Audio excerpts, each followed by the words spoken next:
कहानी का नाम घमंडी सास। शर्मा परिवार एक कस्बे में रहता था। घर की मालकिन थी शांति देवी, जिन्हें अपने घर, अपने बेटे और अपने संस्कारों पर बहुत घमंड था।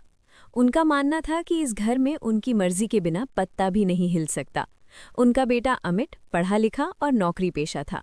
अमित की शादी नेहा से हुई, जो एक शांत, समझदार और संस्कारी लड़की थी।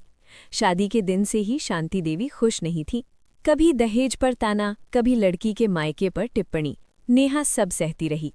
शादी के बाद ससुराल में नेहा की असली परीक्षा शुरू हुई। सुबह से रात तक काम, फिर भी ताने। हमारे जमाने की बहुएं ऐसी नहीं होती थीं। तू मेरे बेटे के लायक नहीं। नेहा चुप रहती, अमित बीच में फंस जाता। घर में शांति नहीं, सिर्फ घमंड का राज था। दिन बीतते गए, लेकिन शांति देवी का व्यवहार और कड़ा होता गया। रिश्तेदारों के सामने नेहा को नीचा दिखाना उनकी आदत बन गई। अगर नेहा कुछ कहती तो जवाब मिलता, बड़ी आई जवाब देने वाले। अमित माँ को समझाने की कोशिश करता, लेकिन शांति देवी रोने धोने लगती और खुद को बीमार बता देती। नेहा हर दिन भगवान से प्रार्थना करते, मुझे ताकत देना, मैं टूट न जाऊं। एक दिन शांति देवी ने हद पार कर दी। गुस्से में बोली, अगर इतना ही बुरा लगता है तो मायके चली जा। नेहा का दिल टूट गया, लेकिन उसने घर नहीं छोड़ा।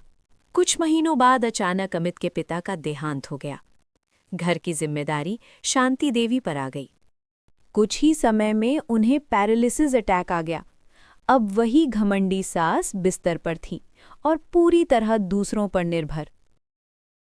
बीमारी के बाद शांति देवी की सेवा के लिए कोई आगे नहीं आया। रिश्तेदार दूर हो गए, लेकिन नेहा दिन रात उनकी सेवा में लग गई। दवा देना, खाना खिलाना, रात भर जागना। लोग हैरान थे, इतना अपमान सहकर भी ये बहू सेवा कर रही है। एक रात शांति देवी की आंखों से आंसू बह निकले। कांपती आवाज में बोली, नेहा, मेरा घमंड ही मेरी सबसे बड़ी गलती था। मैंने तुझे बहुत दुख दिया। नेहा ने सिर्फ इतना कहा, माँ, अब सब ठीक है। धीरे धीरे शांति देवी ठीक होने लगी, लेकिन उनका घमंड हमेशा के लिए खत्म हो चुका था।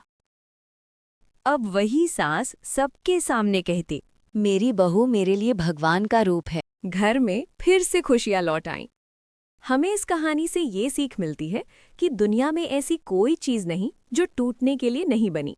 ये तो फिर भी घमंड था।